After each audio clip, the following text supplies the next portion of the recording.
love books, and they love me. I get them free at the library. I read them once. I read them twice. Library books are oh so nice.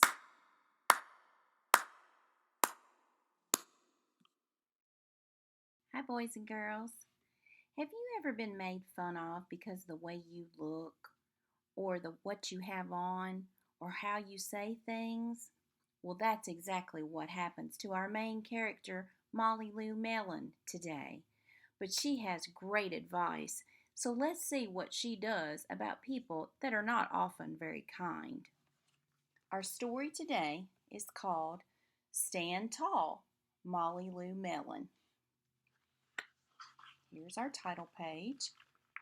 Stand Tall, Lou Melon, written by Patty Lovell, illustrated by David Catrow, and it was copyrighted in 2001. Lou Melon stood just taller than her dog and was the shortest girl in the first grade. She didn't mind. Her grandma had told her, "Walk as proudly as you can, and the world will look up to you." So there she is. She's rather tiny. So she did. There she is. There she is. She's playing the tuba there, or she's going to. Lou Melon had buck teeth that stuck out so far she could stack pennies on them. That means her two front teeth, stuck way out. That's what buck teeth are. She didn't mind. Her grandma had told her, "Smile big and the world will smile right along with you." Look at her looking at herself in the mirror. She doesn't seem to mind what her teeth look like. So she did.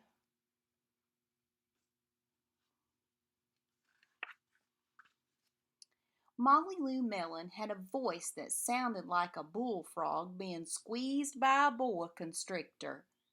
She didn't mind. Her grandma had told her, "Sing out clear and strong and the world will cry tears of joy." So she did. Evidently she couldn't sing very well. I don't know what Mr. Watson would say about that. Lou Melon was often fumble-fingered. She didn't mind. Her grandma had told her, "Believe in yourself and the world will believe in you too." There she is. Fumble-fingered means kind of clumsy, drops things a lot. So she did. So look at her. She's on her unicycle, on a tightrope, juggling dishes. Be careful, Lou Melon. You might drop them and break them. Then Lou Melon moved to a new town. She had to say goodbye to her grandma and all of her friends. There she is with her suitcase, about to get in her car to move. And look at her sad friend over here and her turtle.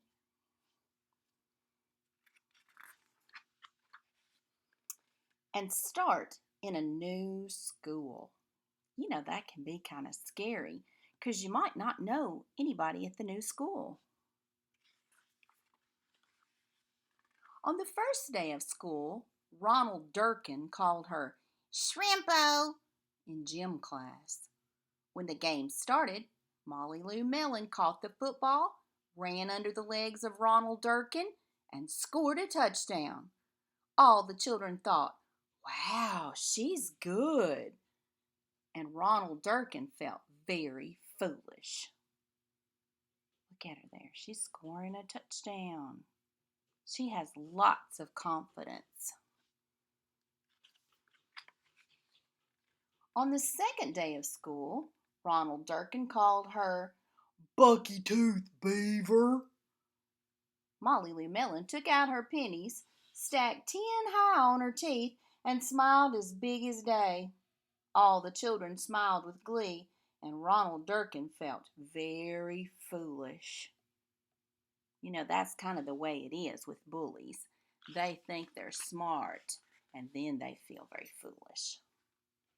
On the third day of school, Ronald Durkin said, "You sound like a sick duck." "Honk, honk." Molly Lou Melon sang out a quack so clear and strong that it made Ronald Durkin somersault backwards, hit his head, and have to go to the nurse. All the children cried with joy to be free of Ronald Durkin for the rest of the afternoon, and Ronald Durkin felt very foolish. It's just not working for him to make fun of her, is it? On the fourth day of school, Ronald Durkin said that she'd made the snowflake all wrong. But Molly Lou Melon opened up her paper and revealed the most beautiful snowflake of all. All the children oohed and awed, even Ronald Durkin. My goodness, look how beautiful that is. Miss Blackman would think that's gorgeous.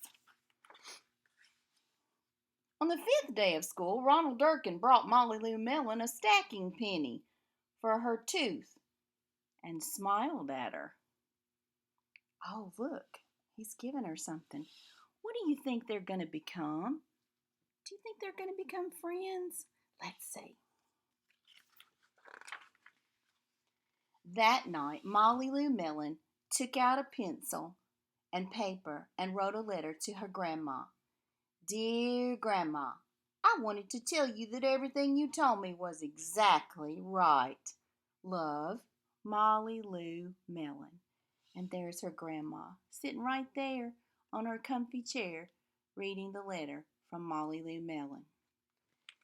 I think she and Ronald Durkin did become friends, and sometimes that's just what you have to do. You have to keep being kind and choosing the right thing to do to make sure that those that are not being kind or not doing the right thing will know what those things are supposed to be, and things will turn out better.